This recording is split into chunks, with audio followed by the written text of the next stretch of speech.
గురువు చంద్రబాబు ముందు శిష్యుడు రేవంత్ రెడ్డి చాణక్యం ప్రదర్శిస్తున్నారు. రెండు రాష్ట్రాల ప్రభుత్వాలు ఆదాయ మార్గాలపై దృష్టి పెట్టినట్లుగా తెలుస్తోంది. సంపద సృష్టించడంపైనే ఫోకస్ చేస్తున్నట్లుగా తెలుస్తోంది. తెలంగాణలోని సింగరేణి గనులు హౌసింగ్ బోర్డులో వాటాపై చంద్రబాబు అడగాలని భావిస్తున్నట్లుగా తెలుస్తోంది. ఇదే అదునుగా Vizag steel plant, port, TTD ఆదాయాలు వాటా అడగాలని రేవంత్ భావిస్తున్నట్లుగా సమాచారం. తెలంగాణకు ఏమాత్రం నష్టం వాటిల్లినా రచ్చే అని హెచ్చరించింది ఇక్కడి బీజేపీ. మరొకవైపు ఏపీ ఆస్తుల్లో తేడా రావద్దని ఇద్దరు సీఎంల సమావేశం లైవ్ టెలికాస్ట్ చేయాలని వైసీపీ నేత బొత్స డిమాండ్ చేస్తూ ఉన్నారు. ఇద్దరు సీఎంల డిమాండ్లు నెరవేరాలంటే ఏపీ, తెలంగాణ మళ్లీ ఒక్కటవ్వాల్సిందేనని కొత్త చర్చకు తెరతీశారు మాజీ మంత్రి పేర్ని నాని.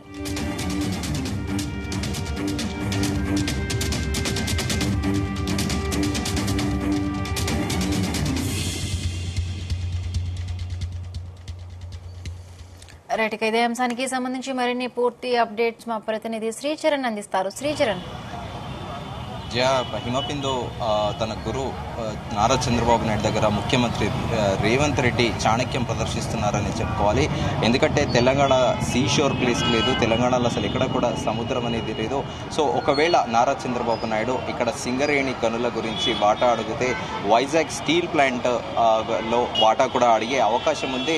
సో మొత్తానికి ఇప్పుడు సర్వత్రా చర్చనీయాంశంగా మారింది. గురువు దగ్గర చాణక్యత ప్రదర్శించబోతున్నారు తెలంగాణ ముఖ్యమంత్రి అనేది కూడా ప్రస్తుతం రాజకీయ వర్గాల్లో కలకలం రేపుతుంది. మరోవైపు బీజేపీ ఎల్పీ నేత ఎల్ఏటి మహేశ్వర్ రెడ్డి, మీరు ఏమైనా మాట్లాడుకోండి, కానీ తెలంగాణ వాటాకి రావాల్సిందే, అన్కాంప్రమైజ్డ్గా ఉండాలి, ఎక్కడ కూడా ఆంధ్రాకి తెలంగాణ ప్రయోజనాలు ఆంధ్రాకి అస్సలు తాకట్టు పెట్టొద్దని కూడా బీజేపీ ఎల్పీ నేత మహేశ్వర్ రెడ్డి కరాఖండిగా డిమాండ్ చేస్తున్నారు ప్రభుత్వాన్ని.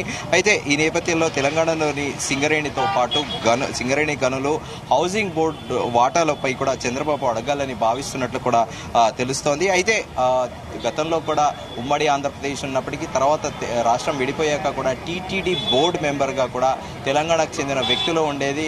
గతంలో ఇప్పుడు ప్రస్తుతం ఐటీ శాఖ మంత్రిగా ఉన్న శ్రీధర్ బాబు కూడా గతంలో టీటీడీ బోర్డు మెంబర్గా కూడా పనిచేశారు. సో ఇప్పుడు ముఖ్యమంత్రి రేవంత్ రెడ్డి ఒకవేళ ఆంధ్రప్రదేశ్ ముఖ్యమంత్రి నారా చంద్రబాబు నాయుడు ఇక్కడ హౌసింగ్తో పాటు సింగరేణి గనుల్లో వాటా అడిగితే వైజాగ్ స్టీల్ ప్లాంట్తో పాటు అలాగే టీటీడీలో కూడా బోర్డులో కూడా సభ్యత్వానికి లేదా కీలక పదవుల గురించి కూడా అడిగే అవకాశం ఉంది. దాంతోపాటు ప్రస్తుతము వైజాగ్ స్టీల్ ప్లాంట్తో పాటు పోర్ట్, తెలంగాణలో పోర్ట్స్ లేవు. మనం ముందుగా అనుకున్నట్టు తెలంగాణ జియోగ్రఫికల్గా అప్పర్ పార్ట్ ఉంది, అసలు సీషోర్ అనేది లేదు. మన దగ్గర గోదావరి, కృష్ణ, మంజీరా ఈ నదులు మాత్రమే ఉన్నాయి. కాకపోతే మనకి సముద్ర తీరం లేకపోవడంతో అక్కడ మచిలీపట్నం పోర్టుతో పాటు ఏలూరు పోర్ట్ ఉంది, అలాగే కాకినాడ పోర్ట్ ఉంది, వైజాగ్ పోర్ట్ ఉంది. సో ఈ పోర్ట్లకు సంబంధించి ఏమైనా లాజిస్టిక్స్ తెలంగాణకు సంబంధించి అక్కడ ఏమైనా పెట్టుకోవచ్చా సెంటర్స్ అనే దానిపైన కూడా ఈరోజు చర్చించనున్నారు. అయితే దీంతో పాటు వైజాగ్ స్టీల్ ప్లాంట్ కూడా చాలా మేజర్ ఎంటైర్ ఇండియాలో కూడా ఈస్ట్ సీషోర్ సైడ్ వైజాగ్ అనేది చాలా కీలక పాత్ర. ఎందుకంటే సెంటర్ పాయింట్ లో కూడా ఉంది. ఈస్ట్ బే ఆఫ్ బెంగాల్ కి ఇండియాకి వైజాగ్ అనేది సెంటర్ గా కూడా భావిస్తారు. సో వైజాగ్ స్టీల్ ప్లాంట్ కి సంబంధించింది అక్కడ కానీ వైజాగ్ స్టీల్ ప్లాంట్ లో ఏమైనా కూడా ప్రభుత్వం ఎక్స్పెక్ట్ చేసే విధంగా కూడా నారా చంద్రబాబు నాయుడు ఒకవేళ తెలంగాణలో సింగరేణి పైన హౌసింగ్ సొసైటీ పైన ప్రపోజల్ పెడితే ముఖ్యమంత్రి రేవంత్ రెడ్డి కూడా తన చాణక్యాన్ని ప్రదర్శించి ఇవి కూడా లేవనెత్తే చర్చించే అవకాశం ఉందని కూడా ప్రస్తుతం సమాచారం అందుతోంది. అలాగే దీంతో పాటు తెలంగాణకి ఏమాత్రం నష్టం వచ్చినా కూడా అంటే మళ్ళీ రగడ మొదలవుతుంది, మరోసారి ఉద్యమం కూడా ప్రారంభమయ్యే అవకాశం ఉందని కూడా రాజకీయ విశ్లేషకులు అంటున్నారు. మరోవైపు ఏపీ ఆస్తుల్లో ఎలాంటి తేడా రావద్దని కూడా ఇద్దరు సీఎంల సమావేశం లైవ్ టెలికాస్ట్ చేయాలని కూడా వైసీపీ నేత మాజీ మంత్రి బొత్స సత్యనారాయణ కూడా డిమాండ్ చేస్తారు. ఇద్దరు సీఎంల డిమాండ్లు నెరవేరాలంటే ఏపీ, తెలంగాణ మళ్లీ ఒక్కటి అవ్వాల్సిందే అంటూ కూడా సంచలన వ్యాఖ్యలు చేశారు ఆంధ్రప్రదేశ్ మాజీ మంత్రి బొత్స సత్యనారాయణ. అలాగే ఏపీ, తెలంగాణ మళ్లీ ఒకటి అవ్వాలంటే కొత్త చర్చ తీశారు మాజీ మంత్రి పేర్ని నాని అని చెప్పుకోవాలి. పేర్ని నాని కొద్దిగా దూకుడు, అలాగే వైసీపీలో మంత్రిగా పనిచేసిన పేర్ని నాని సంచలన వ్యాఖ్యలు చేశారు. దీంతో ఇప్పుడు రాజకీయాలు చాలా వేడిగా హీట్ ఎక్కుతున్నాయని చెప్పుకోవాలి. ఎందుకంటే ఇక్కడ లోపల ఇరు రాష్ట్రాల ముఖ్యమంత్రులు ఏం మాట్లాడుకుంటారో అధికారుల సమక్షంలోనే మాట్లాడతారా, లేకపోతే ఆ లెటర్లో రాసుకున్నట్టు టే అన్నట్టు 1-to-1 డైలాగ్ ఇద్దరు పర్సనల్గా వెళ్ళి మాట్లాడుకుంటారా అనేది కూడా ఒక ఉత్కంఠ నెలకొని ఉంది.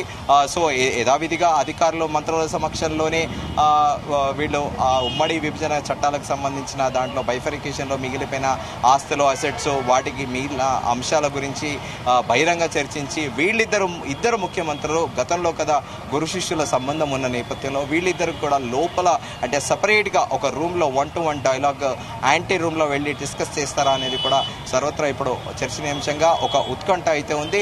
సాయంత్రం సరిగ్గా 6 గంటలకు కూడా ఈ ఇరు రాష్ట్రాల ముఖ్యమంత్రుల సమావేశం ప్రారంభం కానున్న నేపథ్యంలో ఉత్కంఠ అయితే నెలకొని ఉంది రెండు రాష్ట్రాలు అని చెప్పుకోవచ్చు. Himabindu. Right, thank you Sricharan, thanks for the updates.